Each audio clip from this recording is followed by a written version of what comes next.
Nay, pupunta po dito yung crush ko. Talaga, anak? Sige, pakilala mo siya sa akin. Few moments later. Nay, nandito na po yung crush ko. Hello po, tita. Ikaw ba yung crush ng anak ko? Halika dito, umupo ka. Naku, alam mo ba? Yung anak ko, napakasipag niyan. Si nanay talaga, pero crush, totoo yun. Masipag talaga ako. Nakikita mo ba yung mga plato doon? Siya maghuhugas niyan ngayon. Di ba, anak? Ngayon na po, Nay. Di ba masipag ka, anak? Papatunayan ko talaga kay crush na masipag talaga ako. Nay, tapos na po. Ay, tapos ka na, anak. Nakikita mo ba yung mga kalat dito? Pwede ka bang magoles? Magwawalis, Nay. Di ba masipag ka, anak? Opo, Nay.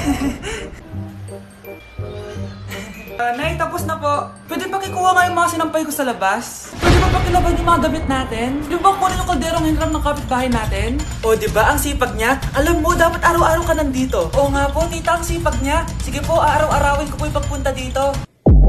Bakit ang kalat dito? Hoy, maglinis nga kayo. Wala kayong katulong dito, ah. Tinatamad ako maglinis, Nay. Ah, ayaw nyo. Bibigyan ko ng 1,000 pesos ang pinakamasipag kong anak. 1,000 pesos? Sige, maglilinis na ako. A few moments later. Nay, oh, nagwawalis ako. Nawalis ko na yung buong bahay. Wow, ang sipag. Nay, parang ako yung pinakamasipag, oh. Deserve ko ng 1,000 pesos. Aba, himala. Ang saya-saya pa maghugas ng plato, Nay. Nag-enjoy ako. Himala, ang sisipag nyo, ah. Oh, Kyle, bakit wala kang ginagawa? Ayaw mo ba ng 1,000 pesos? Nay, ako po ang pinakamasipag sa kanila. Ha? Paano ka naging masipag? Eh, hindi ka naman naglilinis. Oo nga, Nay. Mas deserve namin yung 1,000 pesos. Araw-araw ako naglilinis ng buong bahay. Samantalang sila, walang ginagawa. May video ako dito, Nay. Gusto niyo pong makita? Totoo ba to? Nay, magpapaliwanag kami. Kyle, eto 1,000 para sa'yo. Thank you, Nay. Simula ngayon, kayo na ang maglilinis ng buong bahay.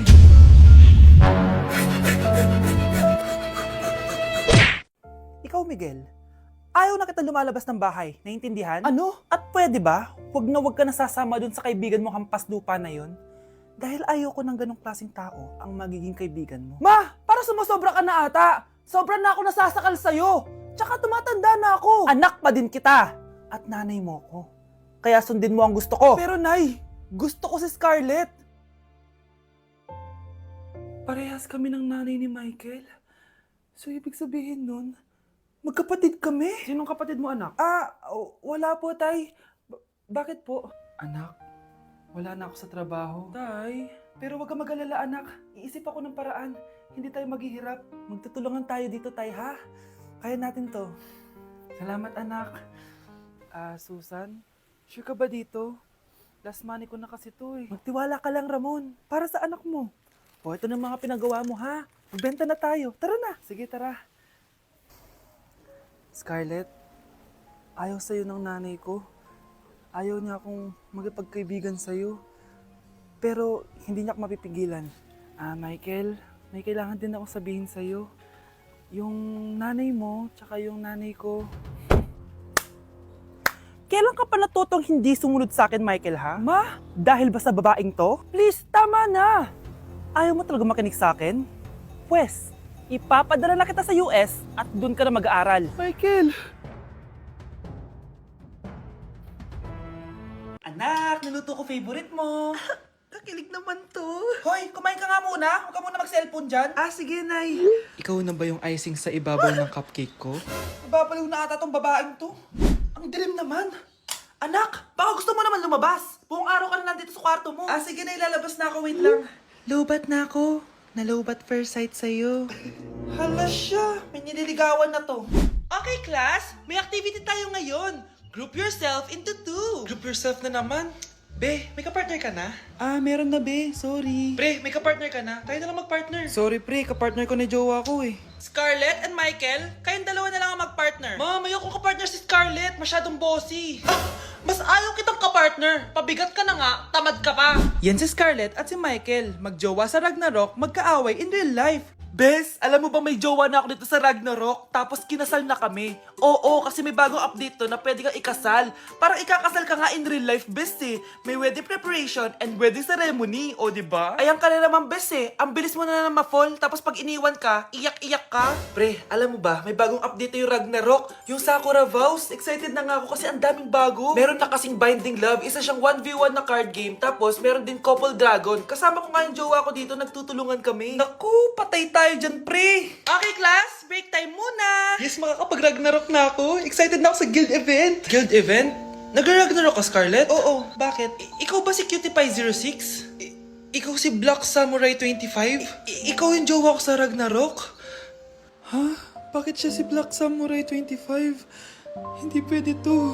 Anak? Yes po, Nay. Pupunta dito si Mayor. Talaga, Nay? Oo, anak. Kaya ikaw behave ka, ha? Huwag kang magsasalita, ha? Sige po, Nay.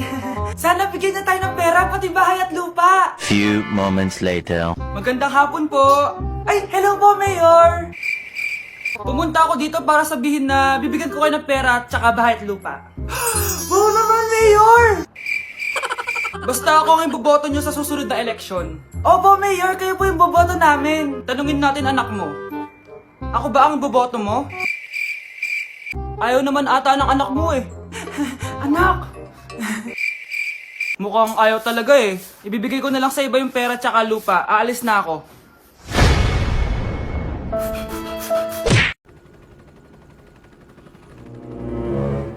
OMG, grabe yung baha oh. For sure marami naman nakurakot si Dad. Paldo! Oh, Cheska, ba't ang aga mo? Di ba traffic kasi baha? Ay, opo ma'am, baha nga po eh. Kaya pinag-helicopter na ako ni Daddy para safe ako. Kawawa nga po yung mga tao eh. Wow, sana all. Ah, yes Daddy? Opo, nandito na po ako sa school. Yung baon kong 1 million ha, send mo na. Ha? 1 million yung baon niya? No! Binasa mo yung Chanel bag ko! Sorry, Cheska. Alam mo ba kung magkano to, ha? 600,000 to! Mas mahal pa to sa bahay nyo! Napakamahal naman yan. Whatever. Papabili na lang ulit ako. Salamat ka, mabait ako. Nahiya naman tong 300 peso na bag ko. Be, tara sa kantin. Nag-crave ako ng siomay tsaka ng kwek-kwek. Tara.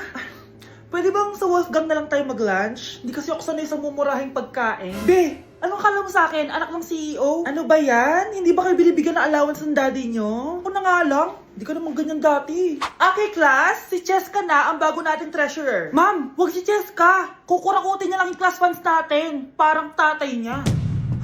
Flood control ayaw, gastos gusto. Kaya mayaman si Cheska kasi korap ang pamilya niya. Ang laki ng tax na binabayaran ko. Sa Disney Princess pala natin napupunta lahat. Habang kami, binabaha na dito. Ikaw pa helicopter lang. Wow, napaka-lavish mo naman. Tsaka, pera muna ako nito Chanel bag mo ha. May ambag din ako dito no.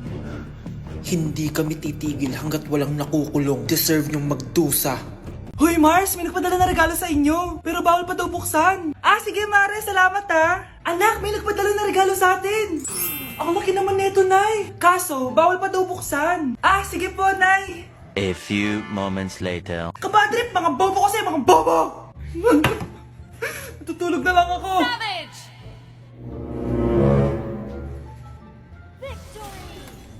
Yes, panalo. May tao dito.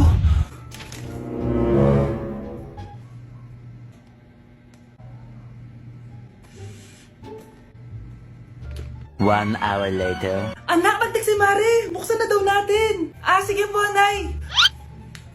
Bubuksan ko na. 1, 2, 3. Surprise! Sakit ah. Ay, sorry. Han? Han, I miss you. I miss you, Han. Managinip lang. Hoy, saan mo dadalhin yan? Ay, tatapon ko na po, Nay. Wag! Akin na yan! Asan na yun? Bakit basura naman neto? Nandito tatay mo, diba? Nung pinagsasabi niya, Nay, nasa ibang bansa si tatay. Hindi bata! Hindi bata! Hi, classmates! Ako nga pala si Ashley, ang pinakamayaman at sobrang ganda niyong kaklase. Hi, Ashley! Pwede ba tayo maging friends? Ay, sorry, di ako nakikipagkaibigan sa ganyang muka. Ew! Sumanong ugali nito. At least maganda ako. Eh, ikaw? Pangit ba talaga ako? Uy, Scarlett, sabay na tayo kumain ng lunch. Sure, saan? Ako na lang sabay mo kumain, wag na si Scarlett. Ako na bahala sa lunch mo for the whole year. Walang iya ka, Ashley. Aagawin pa sa akin yung crush ko. Sige na. Gusto mo bilan pa kita ng car? Car? Sige, sabay na tayo kumain, Ashley. Sorry, Scarlett. Sorry, ako pinili niya. Eat well sa'yo, ah. Bes, payag ka ba nun? Inagawan ka ni Ashley? Ano bang magagawa ko, Bes? Kailangan ko maging blooming. Hay naku, madali lang yung sagot dyan. Try mo tong Garnier Vitamin C Serum. Baka ito na the right one for you at hindi yung crush mo. Tama ka dyan, Bes. Kaso natatakot ako, baka lalo lang ako maging haggard. Don't be afraid to try new things kasi. Malay mo ito na yung sagot para maging fresh ka. Sabi mo yan, na. OMG, ang fresh na ni Scarlett. Ano kayang ginawa niya? Paano siya naging fresh? Hindi pwede to. Oh, ano ka ngayon, Ashley? Mas fresh na si Scarlett kesa sa'yo. Scarlett, pwede ba tayong sabay kumain ng lunch mamaya? Che, di na kita kailangan. Sapat na sa akin ng Garnier Vitamin C Serum. Kasi it passes the hashtag Garnier yang che. Humanda ka na, Ashley. This is the beginning of my revenge. Anak, akalat dito. Maglinis ka nga. Anak! Naitingnan niyo po yung nakita ko! Tingnan mo! Yan! Diyan ka magaling! Puro cellphone! Buti pa yung anak ni Aling Susan, tumutulong sa bahay! Pero nay, nakakatawa po kasi... sumasagot ka pa! Buti pa yung anak ni Aling Susan, hindi sumasagot! Sige po, nay! A few moments later. Good news, nay! 95 yung grade ko sa school! 95? Ba't ang baba? Buti pa yung anak ni Aling Susan, naka 99! Hindi ka kasi nag-aaral na maayos! Matutulog na lang ako. Yan, diyan ka magaling. Natutulog ka na naman. Buti pa yung anak ni Aling Susan, hindi natutulog. Bumaba ka nga. Kakain na lang ako. Yan, kumakain ka na naman. Wala ka lang ginawa kundi kumain. Buti pa yung anak... Tama na. Sumasagot ka pang bata ka, ha? Buti pa yung... Buti pa si Aling Susan, masarap magluto na ulam. Ikaw, itlog lang, wala pang lasa. Nagreklamo ka pa sa 95 good grades? Ikaw, ano nakuha mo na high school? Sige nga, pakita mo sa akin. Buti pa si Aling Susan, hindi mapanakit. Ikaw, mapanakit! Anak! Ano ginagawa mo? Ba't ang kalat ang kwarto mo? Wow, piliin mo ang Pilipinas? Gusto to na yung piliin mo ang Pilipinas? Proud Filipina kasi ako. Di ba sabi mo kanina sa akin, ayaw mo na tumira dito sa Pilipinas kasi sobrang init. Tapos sabi mo sa akin, kapag nakagraduate ka, sa abroad ka natitira. Basta, gagawin ko pa din. Sige, post mo. Ako unang mambabash sa'yo. Napaka-unsupportive naman ni nanay. Ano yan?